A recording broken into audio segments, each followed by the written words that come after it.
Welcome to the Banker Lamp. Please enjoy the video. You need minimal setup. Start now. Confirm your iPhone and Apple TV are on the same Wi-Fi network and make sure both devices are updated. Once done, open Control Center and tap the Apple TV remote icon or launch the dedicated remote app if you installed it. You'll see nearby Apple TVs. You must choose yours. This first step pairs discovery with security. Apple uses on-screen codes to verify you, so be ready to enter a 4-digit code. Now you pair the devices. Tap your Apple TV's name in the app list. Your television will display a 4-digit code.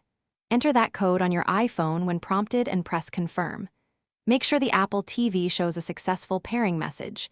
If not, repeat selection. Once paired, open Settings on the Apple TV to verify the remote appears under Remotes and Devices. This confirms encrypted control, so future connections are quicker and more secure. You're ready to control Apple TV from your iPhone. Use the touch surface to swipe and click, press menu to go back, and hold the Siri button to speak commands.